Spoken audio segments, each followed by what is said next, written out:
Hey guys, it's Kimberly from the Fat Quarter Shop, and Amanda Herring has been showing us all about her friendship quilt along, and she's going to talk to us today about her enduring block and how to attach the buttons once you've got your quilt quilted. So show us your tips.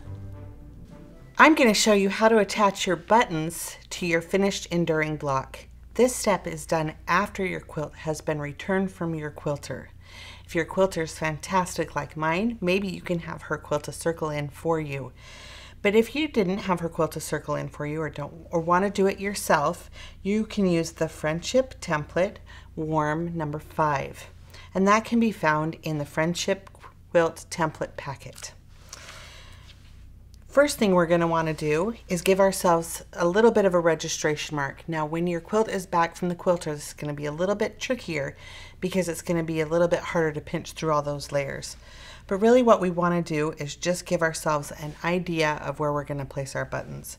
So with your quilt, try to mark your 4 corners like this.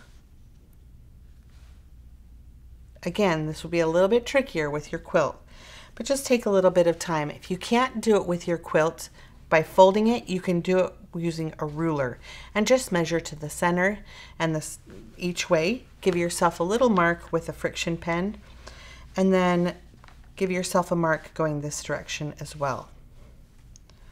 So this will leave us with marks this way and marks this way. Using the Friendship Template, we're going to center that on here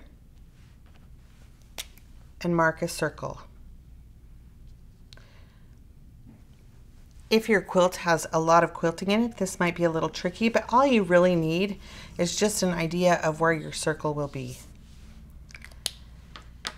Now using our circle, we're going to place our first 4 buttons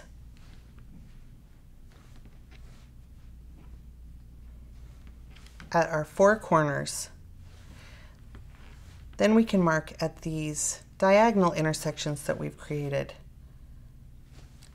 And then filling in with a button in between each marking or each button setting.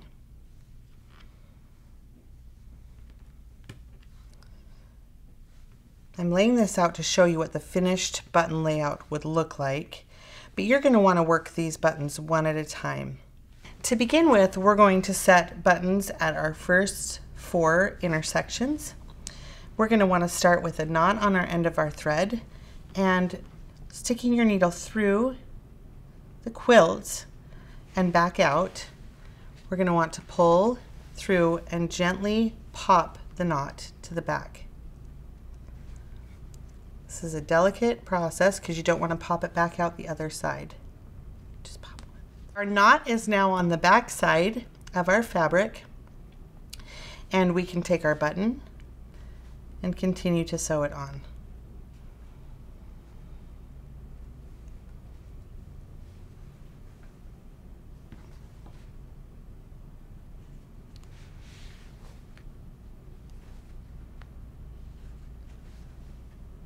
Now, since we can't access the back side of the quilt, we're going to tie this off on the front side. I've not left myself a very long tail here, so make sure you leave yourself a little bit longer tail, and we're going to want to do a square knot. To tie a square knot, you want to start with your right thread over your left thread and pull it through, and then do your left thread over your right thread. So right over left.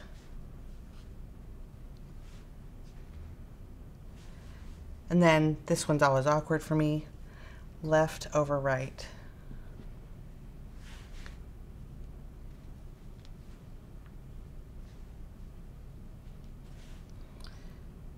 And a good square knot is going to give you a nice tight finish. Any other kind of knot is going to slip and not allow that to hold. Some people like to wrap their string around.